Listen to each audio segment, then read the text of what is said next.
Ladies and gentlemen, welcome back to Authentic Info Podcast. I'm your host, Admire Santile. Now, the IFP's Youth Brigade and other IFP leaders are not showing any type or sort of agreement to the declaration that was signed by the IFP president, the current IFP president, to form part of a multi-party charter.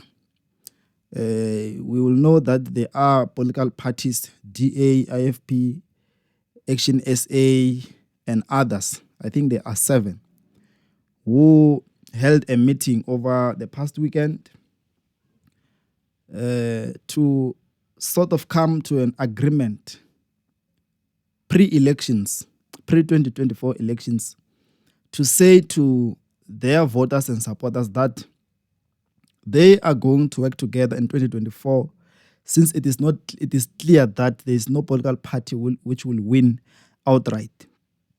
And they are also of the view that in 2024, they want to take out the ANC and to keep the EFF away. In doing that, they ganged up with other political parties to form the so-called multi-party charter. So unfortunately, the youth of the IFP did not agree to that declaration which was signed by the IFP. And other IFP members and leaders do not agree to that. But those who are following will know that a lot of us has predicted this, to say, how do you move away from your mandate? I mean, when people vote for you, they are giving you a mandate to represent them. And with that power, you go to negotiate with other political parties, which your members did not want. Because the reason they vote for you is because they want to be represented by you, and they want a government that will be led by you as a political party or as a party leader. So if you take their votes, if you take their power that they have vested in you, and you misuse that, I can say it's an opportunity, but authority, to go and gang up with other political parties who your members do not support. I mean, that is being reckless and being useless at times. So the IFP leader made a mistake of agreeing to be part of that arrangement. I mean, if people vote for a political party, they don't vote that that political party will be there to be opposing. They vote for that political party to be there to lead. And that is what the voters are hopeful for. If they vote for IFP, they hope to be led by an IFP government. So if IFP goes to say they think they're going to lose in 2024, and then they would like to form part and be a coalition pact with the DA. Looking at the position of DA, for example, when it comes to BRICS, DA, even the leader of ActionSA, and Mashaba, these guys are saying that they are going to pull South Africa out of that BRICS club. So imagine a political party like the IFP associating with such. So I think the decision was not informed, even if it was informed, but I think they didn't consult with the majority to get the reasoning and ideas of their ground forces. It was a wrong move.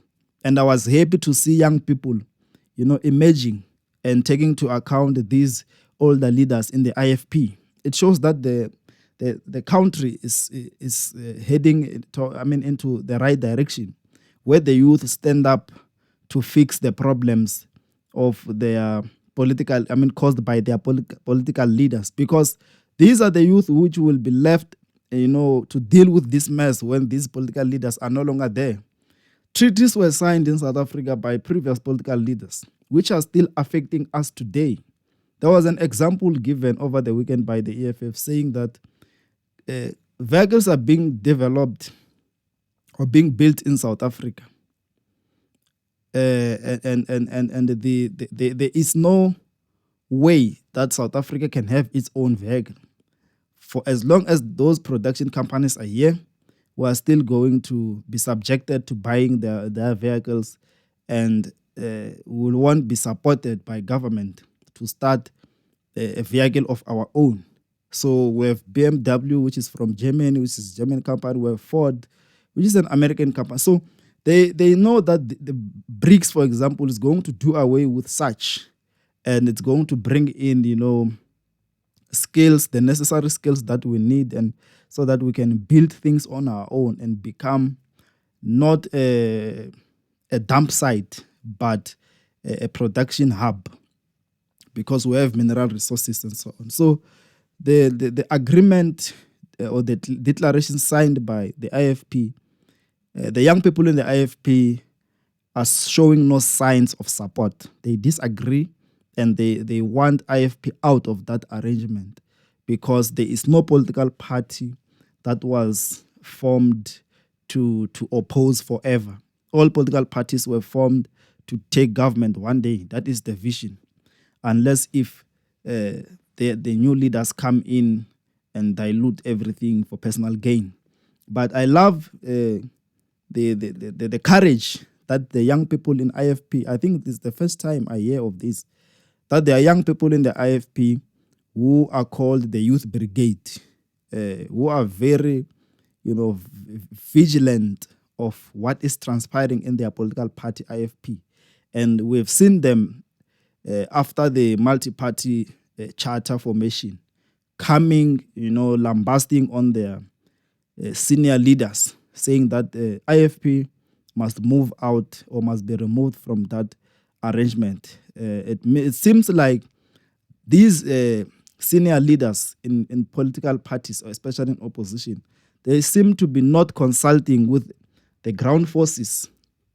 It seems like the only time when they consult, it's when they need votes. And then after that, they just make reckless decisions and doing away with the mandate given to them by the people. So big ups to the IFP Youth Brigade for holding to account their political leaders, their seniors, the president of their party, and to make sure that the IFP takes a direction that they understand and support.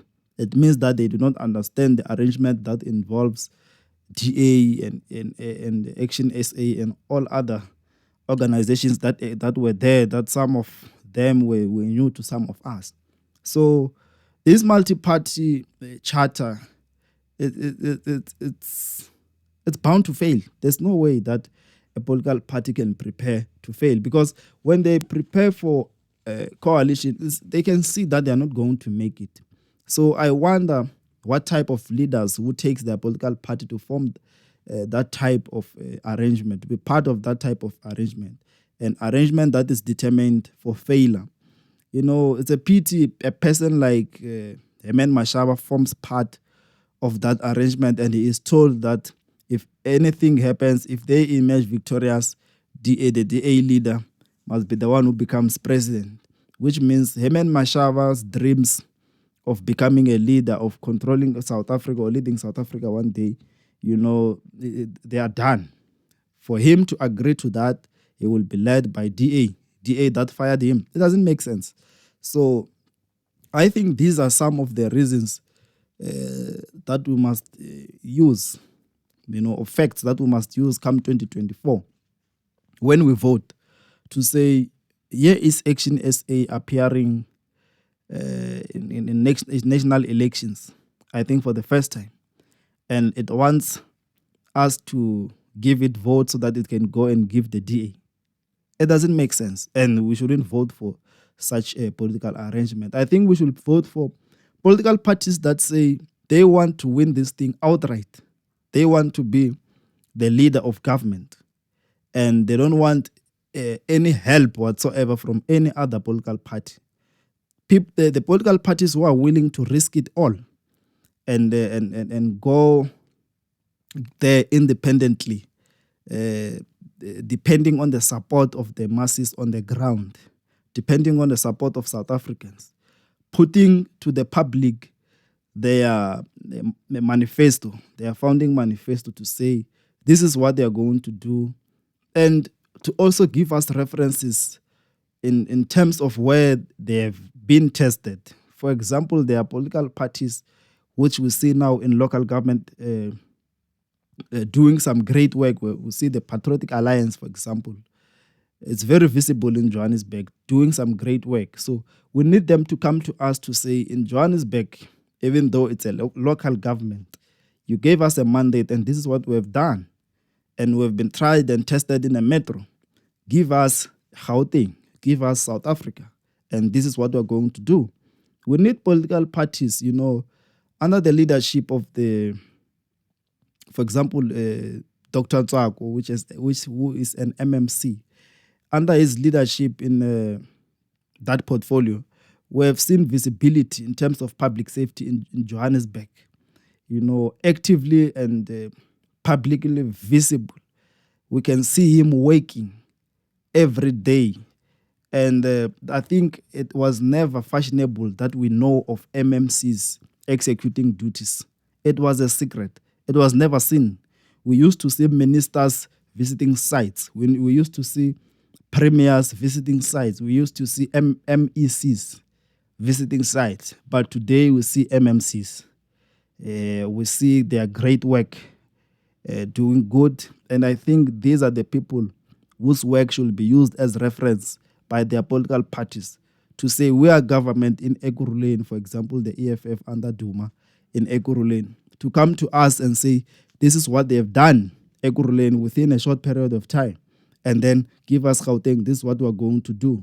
That is what we expect from these political parties, to speak with reference and to also speak, make promises, but compare them to where they are given power to execute duties politically. Because in local government, it's not a matter of ideology, but service delivery. So whenever, for example, IFP has been serving in those many municipalities in KwaZulu-Natal, when it goes to its people, it must say to its people, this is what we have achieved so far in local government. Give us KwaZulu-Natal, and then we're going to even expand and do great. Give us national. This is what we're going to do. Speaking with reference, because local government, it's where we see local services.